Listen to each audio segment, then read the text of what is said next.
मांगने आया।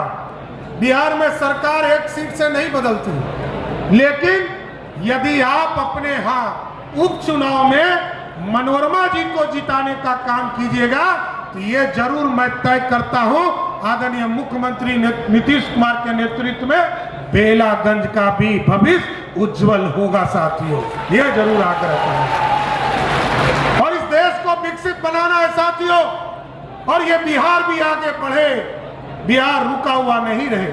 आदरणीय मुख्यमंत्री नीतीश कुमार जी के नेतृत्व में लगभग 18 वर्षों से बिहार बढ़ रहा, लेकिन आज देश के यशस्वी प्रधानमंत्री जी जिस तरह देश और दुनिया में भारत का डंका बजाने का काम कर रहे हैं साथियों, उसी तरह आपके वोट की भी ताकत है साथियों। आप यदि एक अच्छा वोट देते हैं तो देश में अच्छा प्रधानमंत्री बनते हैं, और यदि आप एक अच्छा वोट देते हैं तो बिहार में लोकप्रिय मुख्यमंत्री नीतीश कुमार जी बनते हैं साथियों। हम यही आग्रह करने आए, निवेदन करने आए। ये भारत कैसे श्रेष्ठ होगा जब तक आपका ताकत नहीं मिलेगा। ये उपचुनाव इसलिए है साथियों कि आपके ताकत की जरूरत है, और ये विकास की किरण जो बेलागंज में पिछले 34 वर्षों से रुकी हुई है, उसको आगे बढ़ाना। अब लालटेन का युग खत्म हो गया साथियों, लालटेन का युग है क्या? अब तो बिजली और एलईडी बल्ब का युग आ गया। याद कीजिए 2016 में देश के यशस्वी प्रधानमंत्री नरेंद्र मोदी जी ने कहा कि 2016 तक इस देश के गांव-गांव तक बिजली पहुंचाएंगे। आदरणीय मुख्यमंत्री नीतीश कुमार जी ने कहा 2020 के चुनाव के पहले हम घर घर तक बिजली पहुंचाने का काम करेंगे। और इस बार मोदी जी ने कहा है और नीतीश जी ने कहा है कि पहले तो गांव तक बिजली पहुंचाने का काम किया, घर तक बिजली पहुंचाने का काम किया। अब मोदी जी और नीतीश जी को वोट दीजिए, आपके घर में सोलर युक्त बिजली लगाकर बिजली बिल मुक्त करने का काम भारत की सरकार करेगी साथियों।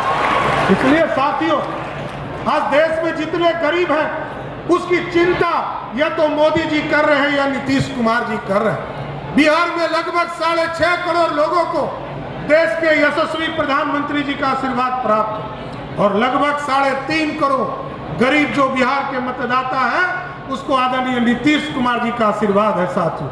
अब जिसको 5 किलो अनाज मिल रहा है साथियों, एक बार हाथ उठाइए तो किसको किसको अनाज मिल रहा है होंगे तो उसका 5 लाख तक का बिल मोदी और नीतीश कुमार देने का काम करेंगे साथियों। ये है ताकत। आप जब अच्छी सरकार चुनते हैं साथियों तो इस देश के लोकतंत्र को स्थापित करने का काम किया जाए। और 2020 में याद कीजिए लालू प्रसाद जी 1990 से लेकर 2005 तक बिहार के मुख्यमंत्री रहे, लेकिन कभी भी रोजगार देने का काम नहीं किया।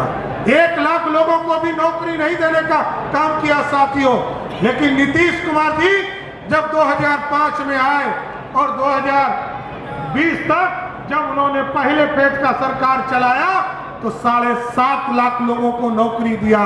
और इस बार मैं ऐलान करता हूं साथियों, नीतीश कुमार जी के तरफ से, नीतीश कुमार जी ने 20 में कहा था हम 10 लाख सरकारी नौकरी देंगे, लेकिन अब नीतीश कुमार जी ने कहा है 2025 के चुनाव के पहले 10 लाख सरकारी नौकरी नहीं, 12 लाख सरकारी नौकरी हमारे नौजवानों को देने का काम किया जाएगा। इसलिए साथियों, आपसे ताकत चाहिए, आपका विश्वास चाहिए, और आपके विश्वास से ही बिहार सरकार आगे काम कर पाएगी। हम जरूर आपको स्वस्थ करते हैं, यहाँ एनडीए के साथी हैं।